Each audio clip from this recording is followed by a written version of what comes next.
316 for compliance and submission purposes. So today we're going to show you a feature that we're rolling out to both My Payroll and My HR systems. We have some clients in our older version called My Payroll, and of course the rest of you are in My HR. So the scope of this feature is that we will now be able to let your employees capture their signature into their e-payroll, My Payroll, and My HR accounts. No? So we capture their signatures directly. And then once these signatures are captured digitally and directly, we will then combine it with the 2316 report that HR will generate and submit to BIR at the end of the month or in the middle of February. Okay.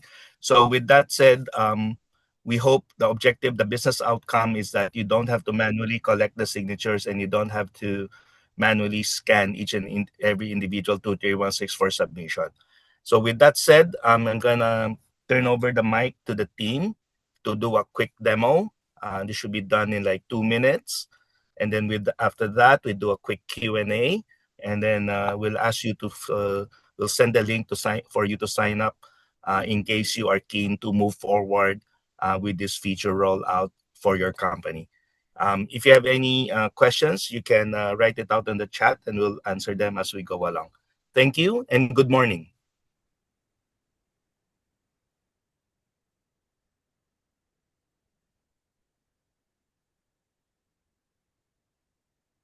Good morning po. We'll start po sa under my payroll accounts or e-payroll slash my payroll po sa employee side. Okay. Under my payroll for clients po natin gumamit ng e-payroll and my payroll. So, login lang po sa my payroll si employee.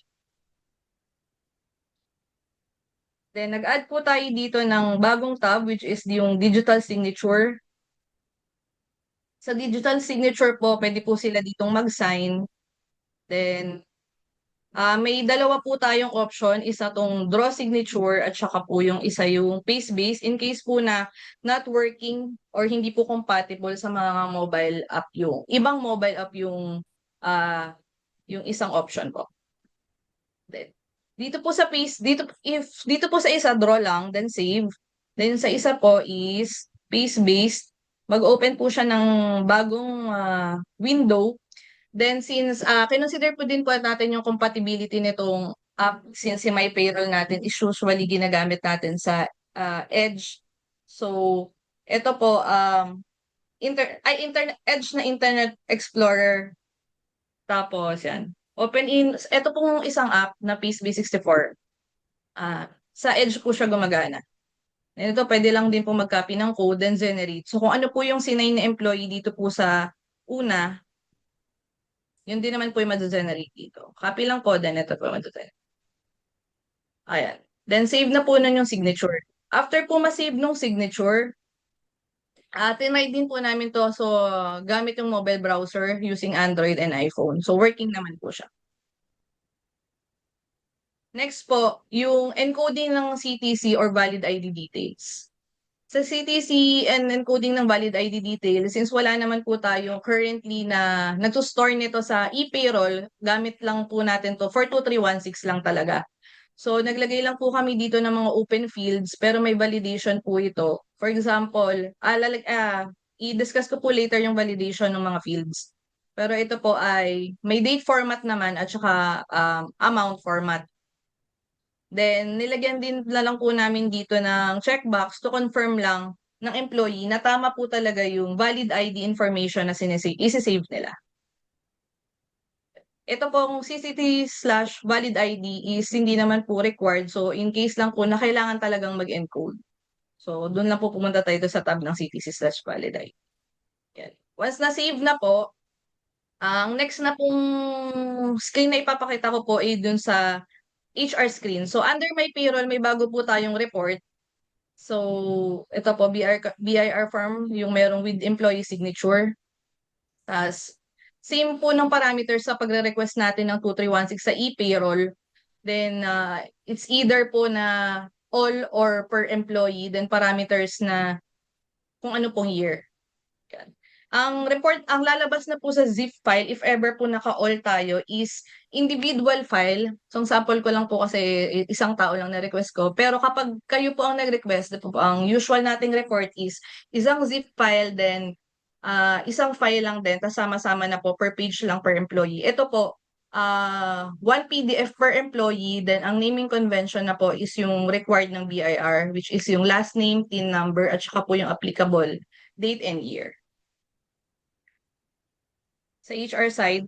Then sa employee side po, ito po, once na ma-generate po ni HR yung lahat ng 2316, for example po, nag-set si HR ng date na i-complete na employee yung lahat ng digital signature nila and CTC if applicable or valid ID details, mag-generate na po sila ng 2316 for all. Then pwede po nilang isend sa Titanium for upload. Sa may payroll naman po, para makita na po ni na employee yung 2316 nila for upload. Kasama na po yung digital signature and CTC or valid ID details. Sa may payroll po ni employee, ito po ay screen employee. Dito po nila makikita yung 2316 nila, downloadable and password protected po. Lalagay na lang din po namin dito yung format ng password para lang po maiwasan na po yung mga tanong kay HR kung paano ba yung password. So ito po yung report format na nilagay namin. Last 4 digits ng SSS number nila plus yung hour, month, and day. Yun lang po yung for my payroll.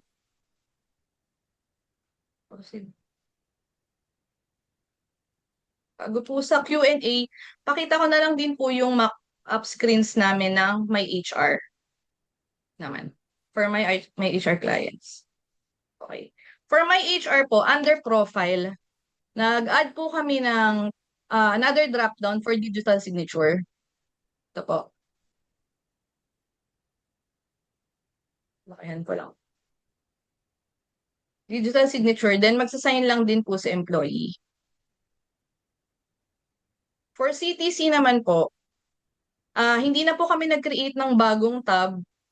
Bali, gagamitin na lang po natin yung existing sa my HR. So, si my HR po kasi meron na siyang details for passport or kung ano pong gagamitin ni employee, meron din pong SSS number, driver's license, PhilHealth, or national ID. Kung ano pong pipiliin niya. So, hindi na po kami nag-add ng bagong screen. Nag-add lang po kami ng for CTC. So, bagong access control po for CTC, ang sample po ay ganito. So, same po sa pag-edit ng passport details or driver's license. Naglagay po kami ng ID type. Sa ID type po, inad namin si CTC. So, if CTC ang ginawa pong ID type ng employee, required po itong mga fields sa baba. Since ito po yung lalabas dun sa 2316. Then, if hindi po, ayan po, sasabihin din naman po niya kapag incomplete or wala pong nilagay yung employee pag CTC yung ID type. Pag other ID types po, kukuha lang po siya ng data kung ano po yung naka-encode sa may HR. So for example, SSS yung pinili ng employee. Kung ano po yung nasa SSS profile ni employee, SSS number, yun po yung lalabas dun sa under box 54 sa baba po ng 2316 natin. Nakita ko natin. Then si my HR po, dito po direct na din naman po ma-generate ni HR admin at the same time ni employee dahil meron po ditong employee services. So same lang din po ng password format kung meron na po kayong access sa 2316 before. Dapat po ma-generate na ni employee kung meron po siyang sinave na digital signature and CTC/valid ID. And then, yun na po yung presentation or demo po for my payroll and my HR accounts. Derby.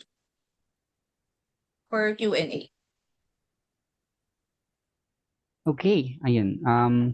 Thank you very much, Miss Janine. So, ayun po yung ating feature for our My HR and e-payroll. So, if you have any questions po, we can answer is as you can comment po sa chat box. So, ayan, meron ako nakitang ibang questions, no? Okay. Just to add, This e-signature capturing facility will initially be used for the BIR Form 2316. We will roll it out with a nominal activation fee. It's a one-time fee, but once this feature is activated, it will be available forever. There are no more recurring charges or future charges for the use of this facility.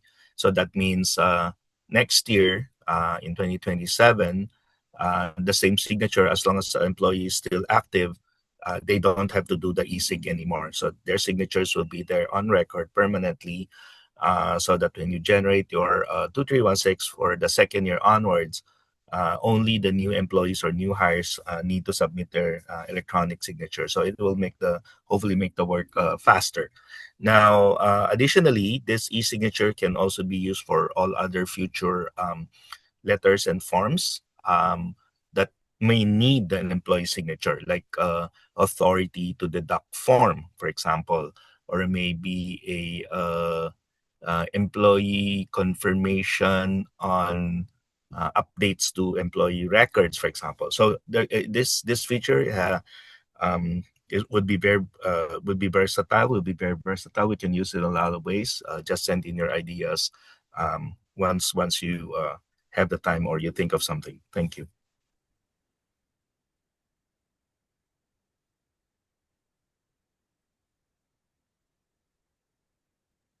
Okay, if there are no more questions, we'll share a link, a sign-up form for those who are interested in obtaining a proposal, a quotation. We'll ask for your name and the name to which we will address a proposal to for your consideration. And then the form will also ask for a target deployment target deployment date, because the BIR has set a deadline that employees must get their copies of the 2316 by January 31. Now, it can be argued perhaps that that form, when they download it, need not have their signatures. No? But if you think that you want the downloaded form to have their signatures, then this feature must be rolled out. Thank you.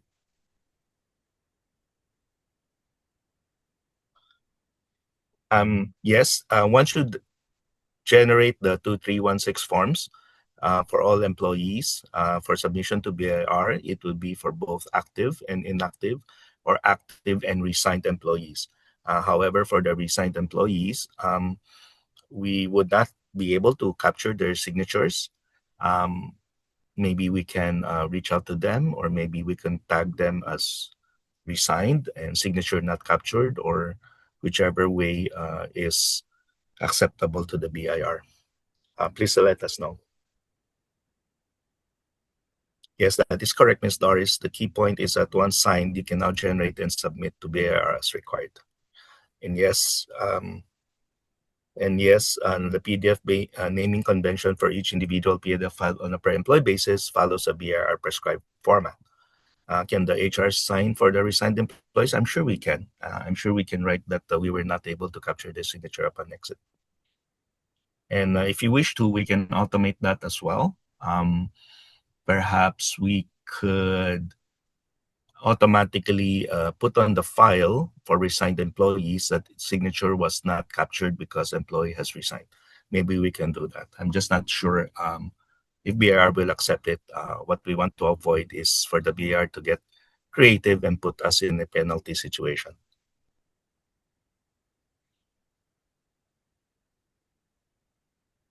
Okay, so there's a link on the chat.